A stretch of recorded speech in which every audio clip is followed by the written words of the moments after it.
अस्सलाम वालेकुम everyone, this is Miya Akbar. Hope so आप सब लोग ठीक होंगे और मेरी वीडियोस आपको पसंद आ रही होंगी। आज जी हम लोग EDU A516 का लेक्चर नंबर 31 करने जा रहे हैं। उम्मीद है कि आपको लास्ट लेक्चर्स के सारे टॉपिक समझ आ चुके होंगे। तो चलिए जी अपनी वीडियो करते हैं स्टार्ट। लेक्चर 31 है जिसमें टॉपिक आपके पास 136 से 139 तक है। क्वेश्चन है कि how can study skill be develop in learners. अब इस सेक्शन में देखेंगे कि मुख्तलिफ टास्क जिनके थ्रू बच्चा जो है वो स्टडी स्किल्स को अचीव कर सकता है, जैसे कि गैदरिंग स्किल्स हो गई, हमने शुरुआत में बात की थी उसमें लास्ट लेक्चर में, यूजिंग अ डिक्शनरी। अब बच्चे को बताते हो कि किस तरह आप लाइक डिक्शनरी के अंदर देख के समझ सकते हो अल्फाजों को, डिफरेंट काइंड ऑफ इंफॉर्मेशन को इसमें देखा गया था। हर वर्ड की मीनिंग डिफरेंट होते हैं, पार्ट ऑफ स्पीच क्या है, इनफ्लेक्टिव फॉर्म क्या है, प्रोनाउंसिएशंस क्या हैं, मीनिंग्स क्या हैं। फॉर एग्जांपल बुक्स की अगर हम बात करते हैं तो नाउन है, प्लूरल है, वो बुक्स हैं, प्रोनाउंसिएशन उसे कैसे करेंगे, बुक। इसी तरह बेयर है, बियर हो गया, बेयर हो गया, ये सारे वर्ड्स होते हैं, इनके दो दो मायनीज होते हैं। इनके अकॉर्डिंग बच्चों को बताया गया था। फिर जी यूजिंग द लाइब्रेरी, आप कैसे लाइब्रेरी यूज कर सकते हो, कैसे वर्ड्स को जाके ढूंढ सकते हो, प्रोनाउंस कैसे करना है, ये सारा प्रोसेस था। फिर जी हम थोड़ा रिकॉल करते जा रहे हैं नोट मेकिंग। नोट मेकिंग को हम लास्ट लेक्चर में काफ़ी डिटेल में डिस्कस कर चुके हैं। देखिए नोट जो होते हैं वो डायग्मेटिकली भी होते हैं। लाइक क्वेश्चन आपके पास आता है ना, आपको एक पैसेज दिया जाता है, स्टूडेंट जो है वो उसमें इंफॉर्मेशन को लेता है, लेक्चर्स टीचर दे रही होती है, कंडक्ट हो रहे हैं डिफरेंट ट्यूटोरियल्स, इसमें हम देखें तो इश्यूज हैंड आउट हो रहे होते हैं, लाइब्रेरी बुक्स की तरफ जाया जा रहा होता है, आपने टीवी वॉच किया, ये सारी इंफॉर्मेशन थी। तो आपको कहा जाता है कि आप जी फिर करें डायग्राम को। एक नोट लेने का आसान सा तरीका, एक्वायर हुआ इंफॉर्मेशन, मेन पॉइंट क्या था, इंफॉर्मेशन के एक्वायर करना। टीचर से बच्चे ने कैसे इंफॉर्मेशन ली, लेक्चर लिया, ट्यूटोरियल लिया, हैंड आउट दिया। लाइब्रेरी गया तो क्या क्या देखा, सारी चीज़ें वो इस पर लिखेगा। अगर टीवी पे देख रहा है तो क्या देख रहा है, इंफॉर्मेशन उसकी कैसे है, इसी तरह की चीज़ें इसमें डिस्क्राइब कर दी जाती हैं। नेक्स्ट टॉपिक है आपके पास 132 रिट्राइवल स्किल्स। हम लोगों ने लास्ट लेक्चर में देखा था कि रिट्राइवल स्किल्स क्या हैं, बच्चे को आप किस तरह लेके जा सकते हो। जब बच्चा स्टूडेंट होता है ना, तो वो अगर मास्टर कर लेता है स्किल्स ऑफ नोट मेकिंग तो वो आसानी से समराइज कर सकता है। अगर वो आइडेंटिफाई कर लेता है ना मेन और सब ऑर्डिनेट पॉइंट टेक्स्ट के अंदर, तो हुआ क्या कि बच्चा जब नोट ले रहा है ना, तो वो क्या करेगा, वो आइडेंटिफाई करेगा मेन और सब ऑर्डिनेट पॉइंट्स, उसका उसके manner of organisation summarise require करेगा। लर्नर जो होगा वो coherent logical piece of information को उसके पास सेव हो जाएगी, तो वो आसानी से रिट्राइव कर सकेगा अपनी नॉलेज को। इसी तरह अगर हम लेट अस सम अप करें तो language is a skill not knowledge, हमने शुरुआत में बात की। स्किल जो है वो प्रैक्टिस के थ्रू एक्वायर होती है। स्टडी स्किल्स जो हैं वो डिफरेंट होती हैं from the four linguistic skills of listening, जिसमें लिसनिंग, स्पीकिंग, रीडिंग और राइटिंग आ गई। स्टडी स्किल जो होता है वो लर्नर को एनेबल करता है कि वो स्टडी को कैसे एफिशिएंटली मूव करा सकता है। जो प्रोसेस ऑफ स्टडी है उसमें फोर ऑपरेशंस होते हैं, परसेप्शन, रिटेंशन, ऑपरेशन, रिट्राइवल। अब ये फर्दर हम देखें तो थ्री स्टडी स्किल्स जो हैं वो करस्पॉन्ड करते हैं फॉर ऑपरेशंस के अकॉर्डिंग, लाइक गैदरिंग स्किल्स हो गई, स्टोरेज स्किल हो गई, रिट्राइवल स्किल हो गई। गैदरिंग स्किल्स की अगर हम बात करें तो ये बेसिकली आपको लोकेट कराता है, कंप्रीहेंड सोर्स ऑफ इंफॉर्मेशन को लेके चलता है। स्टोरेज स्किल्स जो है ये लर्नर को लेबर करता है कि स्टोर इंफॉर्मेशन को वो कैसे कर सकता है, रिट्राइवल और यूज उसकी कैसे कर सकता है। रिट्राइवल स्किल्स जो होती हैं लर्नर को हेल्प करती हैं इंफॉर्मेशन को रिट्राइव करने में, समराइज करने में। स्टूडेंट्स जो होता है उसे ट्रेनिंग की ज़रूरत होती है स्टडी स्किल्स के अंदर। इंग्लिश टीचर जो है वो बेस्ट पर्सन है बच्चे के अंदर स्टडी स्किल्स को डेवलप करने में। स्टडी स्किल्स जो है वो डेवलप होती हैं टास्क के थ्रू। उम्मीद है कि आपको ये चीज़ समझ आ चुकी होगी। कहीं मेरे चैनल को लाइक और सब्सक्राइब कीजिएगा, वीडियो को एंड तक देखा करें, डाउनलोड ना किया करें, ऑनलाइन देखा करें। देखिए मैं आपके लिए कितनी एफर्ट करती हूँ, इन रिटर्न आप थोड़ा सा मुझे इसका बेनिफिट दिया करें। लेक्चर 32 है आपके पास 140 से 142 तक। हम बात कर रहे हैं पाकिस्तान के अकॉर्डिंग अब, teaching of English as a second language. Pakistan के अंदर हम इंग्लिश लैंग्वेज को कंसिडर करते हैं फॉरेन और या सेकेंड लैंग्वेज के तौर पे। ऑफिशियली ये स्टेटस रखती है जी सेकेंड लैंग्वेज का। इसे हम देखें तो कल्चरली ये फॉरेन लैंग्वेज है। एजुकेशन सिस्टम के अंदर हम देखें तो teaching learning skill English language बहुत अहम रोल अदा करती है। फर्स्ट लैंग्वेज जो है उसमें एक्विजिशन और सेकंड लैंग्वेज लर्निंग की अगर बात करते हैं नेक्स्ट टॉपिक के अंदर, तो लैंग्वेज एक्विजिशन है क्या? ये ऐसा प्रोसेस है जहाँ बच्चा जो होता है एक्वायर करता है कैपेसिटी को, जिसके अंदर वो परसीव कर सकता है, कंप्रीहेंड करता है लैंग्वेज को, एज वेल एज वो प्रोड्यूस कर होता है डिफरेंट वर्ड और सेंटेंसेस को, ताकि वो आसानी से उस लैंग्वेज के अंदर कम्युनिकेट कर सके। ग्लॉसरी आई, एक्विजिशन, गेनिंग, अटेनमेंट, एक्वायरिंग। इसमें परसीव उसने क्या किया, उसने नोटिस किया, आइडेंटिफाई किया, make out sense, become aware of हो गया। चिल्ड्रन जो होते हैं वो एक्वायर करते हैं लैंग्वेज को with the help of subconscious process. अब बच्चा जो होता है वो ग्रामेटिकल रूल्स से अनअवेयर होता है, सो उससे नहीं पता कि क्या चीज़ करेक्ट है, क्या चीज़ इनकरेक्ट है, क्या नॉट करेक्ट है। इसमें वो एक्वायर कर रहा है लैंग्वेज को, तो लर्नर जो होता है वो नेचुरल कम्युनिकेशन के थ्रू एक्वायर करता है इंफॉर्मेशन को। जैसे कि आप कोई बात कर रहे हो ना, यंग स्टूडेंट्स जो हैं वो लाइक उसमें हम देखें तो कोई बात कर रहे हैं, वो अपने सीनियर सीख रहे हैं, वैसी चीज़ वो दोबारा बोलना शुरू करेंगे। फिर जी लैंग्वेज लर्निंग की अगर हम बात करते हैं तो ये डायरेक्ट इंस्ट्रक्शंस होते हैं जिनके अंदर रूल ऑफ लैंग्वेज का यूज़ किया जा रहा होता है। इसमें एज अप्रिशिएटनेस की बात नहीं की जा रही होती। लैंग्वेज लर्निंग जो है स्टूडेंट्स को कॉन्शियस नॉलेज दे रहा होता है न्यू लैंग्वेज का। Difference between acquisition and learning. Acquisition क्या है? ये इम्प्लिसिट है, लर्निंग जो है एक्सप्लिसिट है। एक्विजिशन जो है वो एज रिलेटेड होती है, लर्निंग जो है वो एज रिलेटेड नहीं होती।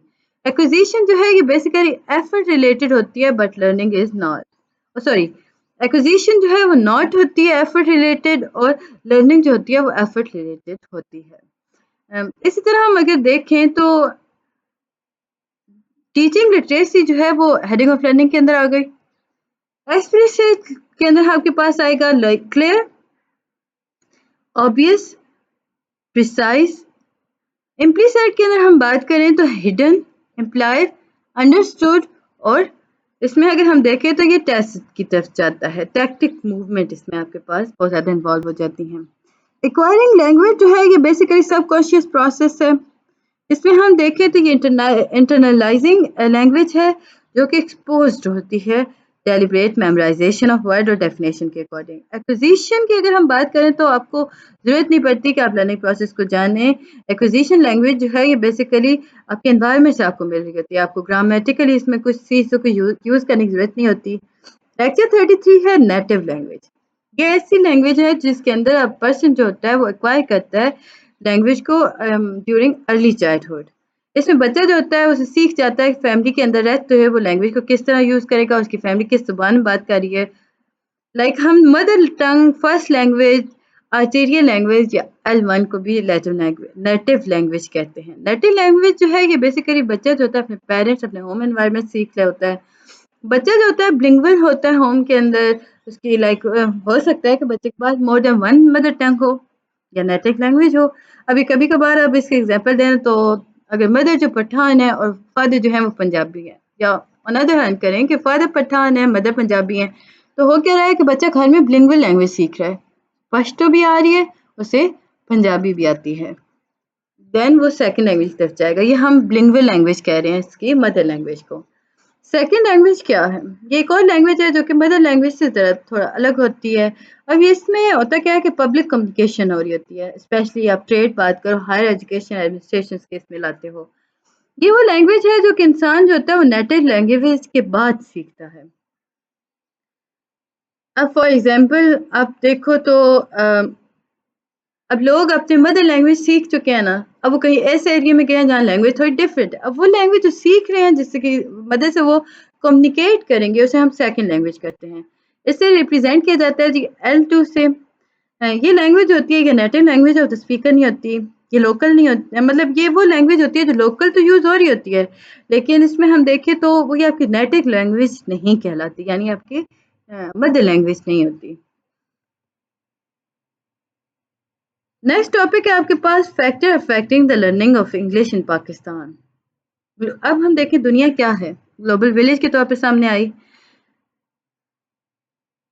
अब देखिए दुनिया जब ग्लोबल विलेज हुई तो मुख्तलिफ कंट्रीज और एरियाज ऑफ द वर्ल्ड जो है वो कम्युनिकेट कर रहा है मुख्तलिफ सोर्सेस को यूज़ करते हुए। अब लोग जो हैं वो डिफरेंट लैंग्वेज को सीख रहे हैं, क्यों? क्योंकि उनके इंटरेस्ट के अकॉर्डिंग उसकी बात की ज़रूरत भी है। डिफरेंट लैंग्वेज को सीखना आसान हो गया। अब जब कोई इंसान लर्न कर रहा है किसी भी लैंग्वेज को, तो उसे हम कहेंगे कि फॉरेन लैंग्वेज जो है वो सेकंड लैंग्वेज है उसके पास। मोस्टली प्रॉब्लम उसके पास आ जाएंगी, बहुत सारे फैक्टर्स होंगे जो अफेक्ट कर रहे होंगे सेकंड फॉरेन लैंग्वेज को। इसमें आपके पास डायरेक्ट रिलेशनशिप को देखा जा रहा होगा कि आपका डायरेक्ट रिलेशनशिप सेकंड लैंग्वेज के पास साथ क्या है। बहुत से फैक्टर्स जो होते हैं इसमें यूज होते हैं। अब इनकी दो टाइप्स होती हैं। फर्स्ट है जी इंटरनल इंडिविजुअल फैक्टर, बंदे की एज क्या है, एप्टीट्यूड क्या है, मोटिवेशनल एटीट्यूड क्या है, पर्सनैलिटी क्या है। कॉग्निटिव स्टाइल इसमें देखा जाएगा। एक्सटर्नल फैक्टर लर्निंग और टीचिंग कॉन्टेक्स्ट के अकॉर्डिंग होगा, इनपुट इंटरेक्शंस होंगे। नेक्स्ट टॉपिक है आपके पास 146 role of English language in language teacher. English language teacher ELT, इसका रोल जो आपको डिस्क्राइब किया था डॉनिया और मार्फी ने 2003 के अंदर, उसने पॉइंट आउट किया था एक टेक्निकल टर्म के तौर पे। उसने बताया था कि ये ओरिजिनली जो है ये आई थी सोशियोलॉजी से।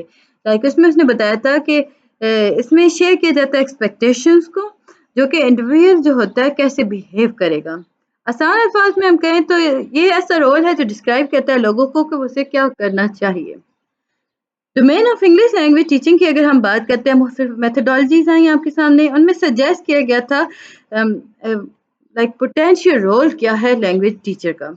रिचर्ड रॉजर्स था, इसने कंसिडर किया था टीचर को कि लाइक कि टीचर जो है वो डिज़ाइन करता है कंपोनेंट ऑफ मेथड्स को। पॉइंट आउट किए गए थे इसमें मुख्तलिफ इश्यूज को।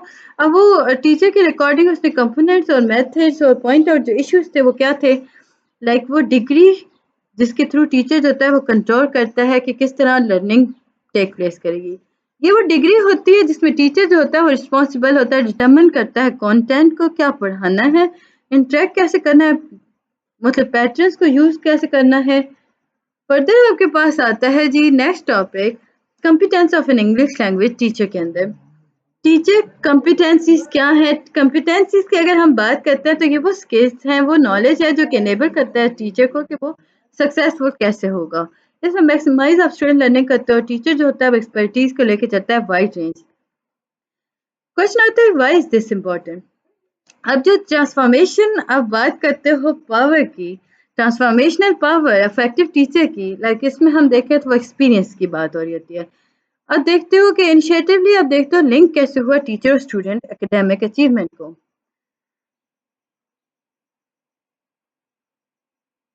नेक्स्ट आपके पास क्वेश्चन आता है कि which competency make the biggest difference. Examination के अंदर अगर हम देखें तो रिसर्च हुई थी एजुकेशन प्रैक्टिसेस पर, तो उसमें 4 क्लासेस को कंपिटेंसीज देखी गई थी, उनका रिजल्ट देखा गया था। उसमें सबसे पहले आपको देखा गया था instructional delivery, classroom management, formative assessment, personal competence. उम्मीद है कि आपको ये चीज़ें समझ आ रही होंगी और आप लोगों ने मेरे चैनल को सब्सक्राइब कर दिया होगा।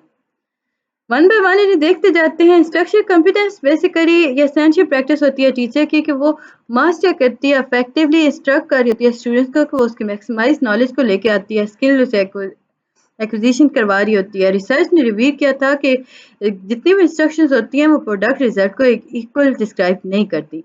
अनफॉर्चुनेटली बहुत से पॉपुलर इंस्ट्रक्शनल प्रैक्टिसेस जो हैं वो सपोर्ट होती हैं रिगरस रिसर्च के अकॉर्डिंग। लाइक इसमें कंट्रीब्यूट किया गया था 40 ईयर ऑफ स्टैग्नेंट परफॉर्मेंसेस को, जिसके थ्रू अचीवमेंट टेस्ट को देखा गया था, जैसे कि आपके पास नेशनल असेसमेंट एजुकेशन प्रोग्रेस आया। इसमें टीचर लेक्चर को इस तरह प्रेफर किया जाता है कि स्टूडेंट जो है वो आया उस इंस्ट्रक्शन के थ्रू कुछ समझ रहे हैं या नहीं, उन्हें आइडिया क्लियर हो रहा है या नहीं। सेकेंड था जी क्लासरूम मैनेजमेंट। ये जो क्रिटिकल रोल प्ले करता है एनवायरनमेंट को क्रिएट करने में जिसके अंदर आप कंडक्ट करते हो लर्निंग को। ये प्रैक्टिसेस और प्रोसीजर्स को लेके चलता है, जहाँ टीचर जो होती है ऐसे एनवायरनमेंट क्रिएट करती है जहाँ से बच्चा आसानी से सीख सकता है। इसमें काफ़ी रिसर्च हुई थी क्लासरूम मैनेजमेंट की। लाइक इसमें इम्पैक्ट देखा गया था स्टूडेंट के अचीवमेंट का, एडमिनिस्ट्रेशन और टीचर बहुत ज़्यादा इस पर सर्वे हुआ था, वर्क हुआ था। फॉर्मेटिव असेसमेंट, फॉर्मेटिव असेसमेंट जो है ये पावरफुल टूल है जी। ये वो प्रोसेस है जिसके अंदर फ्रिक्वेंटली बच्चे जो होता है वो सीख रहे होते हैं, ऑनगोइंग फीडबैक हो रही होती है इसमें। पर्सनल कॉम्पिटेंस टीचर जो होता है वो सक्सेसफुली प्रिडिक्ट कर रहा है, इफेक्टिव मास्टरी हो रही है। तो इसमें दो रिक्विजिट स्किल्स को कैटेगराइज किया जाता है।